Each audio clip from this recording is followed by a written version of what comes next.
تو ہمیں ٹرسٹ بالکل بالکل اس اپر ہینڈ کو اپنے اکنامک اپلفٹ کے لیے استعمال کرتے ہیں، لیکن آپ نے بالکل درست کہا کہ دے گیو ان ٹو پرووکیشن، جو کہ نہیں کرنا چاہیے تھا. اچھا ڈاکٹر صاحب، یہ ایک تو میں نے بریگیڈیئر صاحب سے سوال پوچھا، لیکن یہ کتنی انٹرسٹنگ بات ہے کہ جب تک امریکہ حملہ آور نہیں ہوا تھا ایران پر، اس سے پہلے ابنائے ہرمز کوئی مسئلہ نہیں تھا، وہاں پہ سیکورٹی کا ایشو کوئی کنسرن نہیں تھا، کوئی بھی ملک ایک خطے کے اندر دوسرے ممالک کی اسپیسیفک مقامات پر اٹیک نہیں کر رہا تھا، کوئی سیکورٹی سچویشن نہیں تھی. آپ وہ سیکورٹی سچویشن خود کریٹ کرتے ہیں اور پھر کہتے ہیں کہ میں آپ کا سیویئر ہوں، آپ مجھے پے کریں، میں آپ کی حفاظت کروں. یشوی، دس از ویری انٹرسٹنگ اسٹوری کہ القاعدہ داعش کس نے بنائی، پھر پرابلم بنایا، پھر ان کے بہانے آپ آئے. جو کینٹ کی اسٹیٹمنٹ دیکھ لیجئے، تلسی گیبارڈ کے دیکھ لیجئے، جیک سلیون کی جو ای میل ہے کلنٹن کی، ایگزیکٹلی یہ ان کا یہی تو امپیریل آپ کو کلٹ اینڈ بیہیویئر نظر آ رہا ہے کہ کس طرح سے آپ نے چھوٹے ممالک اور گلوبل ساؤتھ کو ایکسپلائٹ کرنا ہے. سوال یہ ہے کہ میں نے جو پہلے مثال دی I M F and World Bank جو ہیں، یہ تو دنیا کے ادارے ہیں نا، انٹرنیشنل انسٹیٹیوٹ ہیں، اس میں صرف امریکنس اور برٹشرز کا حق ہے یا پوری دنیا کا حق ہے کہ وہ اس کے ہیڈ بنے؟ یہ بنیادی سوال یہ ہے. اس کے ساتھ میں یہ بھی کہوں گا، دیکھیں ایران کو بالکل بریگیڈیئر صاحب نے صحیح فرمایا کہ یہ جو ہرمز کا، انہوں نے مجھے بڑی اچھی لائن ان کی لگی کہ یہ جوائنٹ وینچر ہونا چاہیے، یہی اس کا حل ہے. اچھا، اسٹیٹ آف ہرمز کے بارے میں یہ کلیئر ہے سب کو، خود امریکنز اینالسٹ کو کلیئر ہے کہ ایران اس کو کبھی گیو اپ نہیں کرے گا. وائی؟ بیکاز بارہا جب اس پہ حملہ ہوا اور جے سی پی او میں نیوکلیر پاورز نے، پرماننٹ ممبرز نے، یونائٹڈ نیشن نے گارنٹی دی اور وہ 2 سال نہیں چلا، تو اور کون ہے جو وارنٹی اینڈ گارنٹی دے گا؟ تو وہ یہ سمجھتے ہیں کہ یہ وہ لیوریج ہے جس کے ذریعے سے ہم دنیا کو روک سکتے ہیں. اور صرف معاملہ آئل اینڈ گیس کا نہیں ہے، ٹریلینز آف ڈالرز کا نیچے انٹرنیٹ ڈیٹا جا رہا ہے، جس کو اگر کٹ آف کر دے تو یہ دنیا ہل کے رہ جائے گی. اور پھر آپ نے دیکھا باب المندب کا، آپ نے اپنے انٹرو کے اندر ذکر کیا، وہ بھی ان کے ہاتھ میں. ایک اور پوائنٹ جو میں آپ کے سامنے رکھنا چاہوں گا، دیکھیں جو ڈی فریز ایسٹس تھے، ایک پینی ایران کو اب تک نہیں ملی اس معاہدے کے بعد. Article 1، article 5، article 9 of the memorandum of understanding وہ بھی وائلیٹ ہوئی، جہاں پہ ایران کو نہیں کرنا چاہیے تھا، چونکہ ہم نے بڑی اس پہ محنت کی تھی، جس طرح بریگیڈیئر حارث صاحب نے فرمایا. اسی طرح جی سی سی ممالک کو بھی یہ چاہیے تھا کہ آپ نے 4 مہینے اسٹریٹجک ریسٹرنٹ دکھایا، تھوڑا سا اور دکھا دیں، اور اگر آپ کو جانا ہی تھا تو آپ ایرانی روٹ لے لیتے. اگر چلیں آپ دوسرا ہی روٹ لینا چاہتے ہیں، الٹرنیٹو جو امریکنز نے قائم کیا اور نیول آپ کو اسکورٹ دے رہے تھے، تو ایران کے ساتھ ہال نائٹ میں آپ ہی رابطہ کر لیتے. اب دیکھیں نقصان کس کا ہوا، کس کا ہو رہا ہے؟ یہ تو پوری ریجنل وار میں نا، جو ایران کی ریٹیلیشن ہے وہ گریس سے لے کر آپ کے لیبنان تک جا رہی ہے، 6-8 ممالک کے اوپر. اور میں آخری جملہ صرف یہ کہوں گا، مجھے شک ہے کہ یہ ایکسٹرا ریجنل وار میں کنورٹ ہوگی، بیکاز جو انڈینز نے جو نیوکلیر وار ہیڈز لگائے ہیں اس موقع اس ٹائمنگ کے اوپر، یہ کچھ اور سگنلنگ دے رہے ہیں، اور بلوچستان کی جو کنڈیشن خراب ہو رہی ہے یہ کچھ اور سگنلنگ دے رہا ہے. تو میرا خیال یہ ہے کہ جس طرح ہم پہلے بھی کانفلکٹ ایکسپانڈ کر رہا ہے، اور مجھے لگتا ہے کہ یہ جو پہلے مئی والا ایپیسوڈ ہے نا 2025 جس میں ہم نے ان کو دھول چٹائی ہے، اس کے بعد ایران کے اوپر زور آزمائی، یہ کنیکٹڈ ہے. میں کوئی کامنٹ لے لوں بریگیڈیئر صاحب سے کہ آپ ایک تو یہ ڈاکٹر صاحب نے جو بات کی would you agree with this کہ آپ کو لگتا ہے یہ ایکسپینڈ کرے گا؟ اور آپ سے ضروری جو بات پوچھنا چاہ رہی ہوں وہ یہ کہ پاکستان ابھی بھی، یا جو دوسرے میڈیٹرز ہیں وہ ابھی بھی آپ سمجھتے ہیں کہ کوئی ایسے پاور ٹولز ہمارے پاس موجود ہیں کہ ہم ابھی بھی ایک کوشش کر کے دیکھ لیں، شاید ہی واپس مذاکرات کی میز پر آ جائے اور اس وقت یہ جو ایکٹیو وار دوبارہ سے چھڑ گئی ہے وہ ختم ہو جائے؟ دیکھیں مڈل ایسٹ کو چاہیے تھوڑا سا they should show some water in دی نیز، کہ ان کو چاہیے، ان کو افیکٹ ہو رہا ہے. نقصان کس کا ہے؟ مڈل ایسٹ کا اور ایران کا. آپ مل جائیں، آپ جب تک ایران اور مڈل ایسٹ اکٹھے نہیں ہوں گے، نہ اسرائیل کو سارٹ آؤٹ ہوگا نہ امریکہ سارٹ آؤٹ ہوگا. یہ صرف یہ فیلڈ مارشل نے اتنا بڑا کارنامہ کیا تھا کہ ایران کو بھی سمجھایا اور مڈل ایسٹ کو سمجھایا، خدا کے لیے سیکٹیرین لڑائی مت کرو، اپنے کو سیلف ڈسٹرائے مت کرو، اسرائیل کا خواب گریٹر اسرائیل کا پورا ہو جائے گا. یہی اب ہونے، آپ 2 سال 3 سال کا بعد دیکھ لیں، ایران قریب اکٹھے ہوں گے اور یہی کاؤنٹر کریں گے اسرائیل کو. That is the only solution available in کے پاس، اور یہی اسٹیٹ آف ہرموز کو مانیٹر کر لیں تو everything is out. And خلیج اور ایران شوڈ سے we will monitor Hormuz, we want American to go. Why you want to come تھانے تو آپ کہتے ہیں 20% میں یہاں سے وہ پیسہ لوں گا. What for? Who is asked you? That's the problem. تو اپنے مسائل اگر اکٹھے ہو کے سیدھا کر لیں تو میرے خیال ہے مسئلے حل ہو جائیں گے. بہت شکریہ سر آپ کا, اپنے پروگرام میں وقت دیا. بریگیڈیئر ریٹائرڈ حارث نواز صاحب موجود تھے. Thank you so much. Doctor Munawar Hussain صاحب سر آپ نے پروگرام میں وقت دیا. ویورز یہاں پہ ایک بریک کا وقت ہو رہا ہے, ہمارے ساتھ رہے گا. جی ویلکم بیک ناظرین. پروگرام کے اس حصے میں بھی بات کریں گے ایران امریکہ تنازع جو دوبارہ سے ہم دیکھ رہے ہیں کہ جو کانفلکٹ ہے وہ ایکٹیو ہو گیا. ہمیں پروگرام میں جوائن کیا ہے اقوام متحدہ میں سابق مستقل مندوب ہیں, پاکستان کے سابق سفیر ہیں امریکہ اور چین, سردار مسعود خان صاحب نے. بہت شکریہ سر آپ کا, آپ نے پروگرام میں وقت دیا. سر دوبارہ سے ایک مرتبہ وہ جو امیدیں تھیں کہ ایک ایم او یو ہو جائے گا اور اس کے بعد یہ جو 60 ڈیز کا ایک ونڈو ہے یا بریکٹ ہے اس میں کوئی سسٹینیبل اگریمنٹ جو ہے وہ بھی سامنے آ جائے گا اور دوبارہ سے جنگ کا آغاز نہیں ہوگا, وہ امیدیں سر کچھ لوگوں کی جو ہیں وہ دیکھا کہ پوری نہیں ہوئی ہیں. کس طرح سے آپ صورتحال کو دیکھ رہے ہیں؟ میں سب سے پہلے تو آپ سے یہی پوچھنا چاہوں گی کہ آپ سمجھتے ہیں کہ پاکستان یا دیگر جو کچھ اور میڈیٹرز ہیں ہمارے پاس ابھی بھی کوئی ایسے ٹولز رہ گئے ہیں سر کہ ان پارٹیز کو دوبارہ ٹاکنگ ٹیبل پر لے کے آیا جائے؟ بہت بہت شکریہ مجھے یہ موقع دینے کا. سب سے پہلے تو میں یہ کہوں گا کہ آپ کے جو آخری سوال کا پہلے جواب دے دیتا ہوں, وہ یہ ہے کہ اس وقت جو ہے چونکہ کشیدگی بڑھ رہی ہے, اور یہ کشیدگی صرف جو ہے اس خطے کے لیے نہیں, صرف ایران اور امریکہ کے لیے نہیں, خلیجی ریاستوں کے لیے نہیں, مشرق وسطیٰ کے لیے نہیں, ساری دنیا کے لیے بہت خطرناک ہے اور تشویشناک ہے. تو اس وجہ سے اس وقت اگر کوئی گنجائش نہیں بھی ہے تو جو میڈیٹرز تھے ان کو اپنی کوششیں تیز تر کرنی چاہیے. سر فہرست ہے پاکستان, پھر قطر ہے, عمان ہے, پھر جو ہے ایک علاقائی گروپ بھی پاکستان نے بنایا تھا, بالخصوص میں ذکر کروں گا سعودی عرب کا, ترکی کا, مصر کا. تو میرا خیال ہے کہ ان کے رابطے جاری ہیں. پاکستان متحرک ہے. آپ نے دیکھا ہوگا کہ پاکستان نے صدر پزشکیان سے بات کی ہے, یعنی مطلب وزیر اعظم نے صدر پزشکیان سے بات کی ہے. اس کے علاوہ جو ہے ہمارے نائب وزیر اعظم جو ہیں وہ سعودی عرب کے وزیر خارجہ سے رابطے میں ہیں. اس کے علاوہ انہوں نے عباس عراقچی صاحب سے بھی بات کی ہے. تو سفارتکاری اس وقت متحرک ہے. قطر بھی متحرک ہے. عمان کے ساتھ عباس عراقچی صاحب کی بات ہوئی ہے, لیکن فریقین کو منوانا ہے. اور فریقین میں جس چیز کے اوپر ہمارا اس وقت کنٹرول نہیں ہے میڈیٹرز کا, وہ ہے ان کی انٹرنل ڈائنامکس. یعنی ایران کے اندر جو ہے وہ ایک ڈائنامک ہے, نئی ابری ہے. فیونرل کے دوران جب انہوں نے رہبر اعلیٰ کو یعنی مرحوم رہبر اعلیٰ کو فیونرل پروسیشن میں دیکھا, اور اس کے بعد تو وہاں جذبات بھڑک اٹھے اور انتقام کی آواز اٹھی. ادھر جو ہے صدر ٹرمپ کے اوپر یہ تنقید ہو رہی ہے کہ انہوں نے یہ مفاہمتی یادداشت کے اوپر دستخط کر کے کمزوری کا ثبوت دیا ہے اور ساری رعایتیں ایران کو دے دی ہیں. تو اور یہ وہاں ان کی اپنی جو نہ صرف اسرائیلی لابی جو وہاں بہت متحرک ہو گئی ہے, بلکہ اسرائیل خود بھی بہت برہم ہے اور صدر ٹرمپ سے ناراض ہے. اور پھر جو ہے ان کے سر پہ الیکشنز آ رہے ہیں, بہت جلد مڈ ٹرم الیکشنز آ رہے ہیں جس میں ریپبلکن پارٹی نے اپنی کوئی کارکردگی دکھانی ہے. تو ان کی جتنی پالیسیز ہے وہ ٹریڈ سے متعلق تھی, اس جنگ سے متعلق تھی, یا جو انہوں نے ٹیرفز لگائے, یا اس کے بعد جو ہے انہوں نے جو امیگرنٹس کے خلاف اقدامات کیے, تو وہ خاصے غیر مقبول ہیں. یعنی مطلب ہے کہ ڈیموکریٹس میں غیر مقبول ہیں اور ریپبلکن پارٹی میں. اس کے اوپر جو ہے نہ یہ جو میں جن میڈیٹرز کا ذکر کر رہا تھا, ان دو ڈائنامکس کے اوپر ان کا کوئی کنٹرول نہیں ہے. اب اگر اجازت دیں تو میں آتا ہوں اصل میں جو مسئلہ الجھ گیا ہے. یہ مفاہمتی یادداشت بہت اچھی تھی اور اس میں سارے کے سارے نکات تھے, لیکن اس میں جو ہے صدر ٹرمپ نے بھی کھل کر کہا ہے اور نائب صدر جیری وینس نے بھی کہا ہے ان کا کہ ہم اصل میں ٹائم گین کرنا چاہتے تھے. یہ مفاہمتی یادداشت ہم نے مصلحتاً اس کے اوپر دستخط کیے تھے تاکہ ایک مرتبہ یہ پورے کا پورا سلسلہ تھم جائے. ہم جو ہے تیل کی ترسیل شروع کر دیں اور اس کے بعد جو ہے یعنی مطلب یہ کہ اس میں یہ مقصد نہیں تھا کہ اس جنگ کو یا اس جنگ کے سلسلے کو ختم کیا جائے. آبنائے ہرموز بین الاقوامی برادری کے لیے اور فریقین کے لیے گلے کی ہڈی بن چکی ہے, کیونکہ پہلے تو ایران نے بند کی ہوئی تھی, یا اس دوران بھی اس نے کہا ہے کہ جو میرا وضع کردہ راستہ ہے صرف اس سے گزر سکتے ہیں جہاز, جو oil tankers and cargo vessels. اب امریکہ نے ایک نیا اعلان کر دیا ہے, صدر ٹرمپ نے. بعض اوقات ان کے یہ اعلانات جو ہے اتنے سنجیدہ نہیں ہوتے, لیکن انہوں نے یہ کہا ہے کہ میں نہ صرف ہمارا وہاں کنٹرول ہوگا بلکہ ہم 20% ٹول چارج کریں گے. سر آپ کو انٹرپٹ کری ہوں, لیکن آپ نے کہا کہ ان کے جو بیانات ہیں وہ اس طرح کے سنجیدہ نہیں ہوتے, لیکن سر اوڈاسٹی تو پھر ہے, اس کو اپریشیٹ کریں کہ یہ مسئلہ ان دی فرسٹ پلیس مسئلہ تھا ہی نہیں. آپ آتے ہیں خطے کے اندر, وہاں پہ جنگ چھیڑتے ہیں, مسئلہ کریٹ کرتے ہیں, اس کے بعد کہتے ہیں کہ اب آپ ہمیں ایک سرچارج دیں تاکہ ہم آپ کی حفاظت کر سکیں.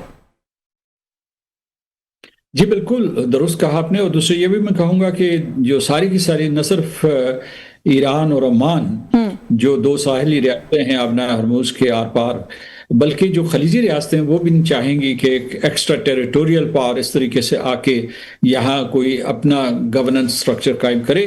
نہ چین اور روس اس کے لیے آمادہ ہوں گے. چین اور روس کے، کیونکہ چین کا اس خطے کے اوپر جو ہے توانائی کے اعتبار سے بہت انحصار ہے. اسی طریقے سے روس نے یہ مطلب ایک متنبع کیا کہ وہ اس قسم کے کسی گورننس سٹرکچر کا حصہ نہیں بنیں گے.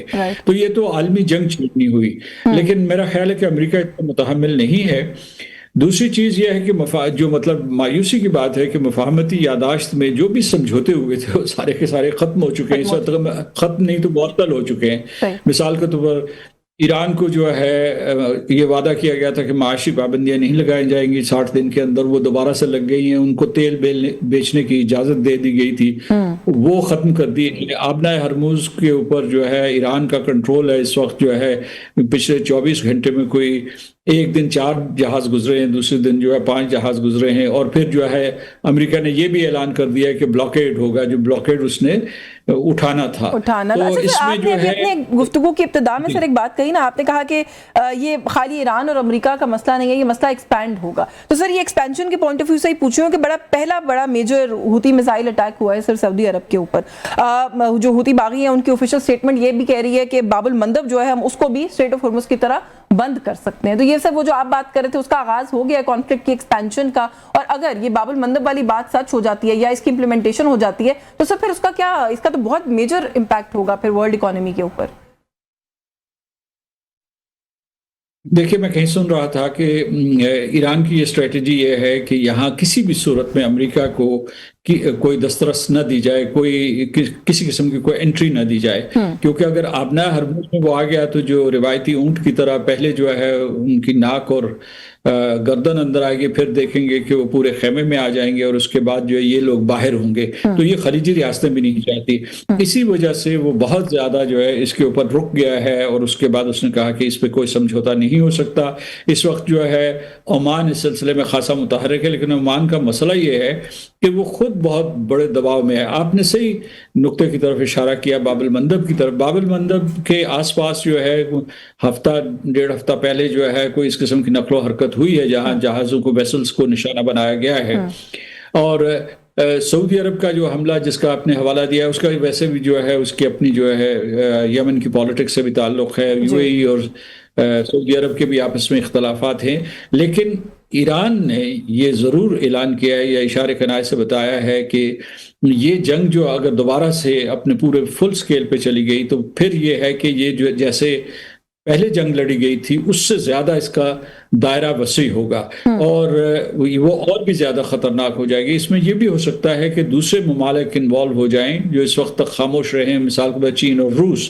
اگرچہ چین بہت پھونک پھونک کر قدم اٹھاتا ہے اور وہ کسی بھی ایسی اسٹریٹجک امبرائلمنٹ میں نہیں جانا چاہتا جس سے جو ہے اس کے اپنے منصوبے درہم برہم ہو جائیں، لیکن یعنی یہ آگ سے کھیلنے کے مترادف ہوگا. صدر ٹرمپ کے اوپر یہ دباؤ ہے کہ وہ اپنے آپ کو ثابت کریں کہ وہ بہت مضبوط لیڈر ہیں اور وہ فاتح رہے ہیں.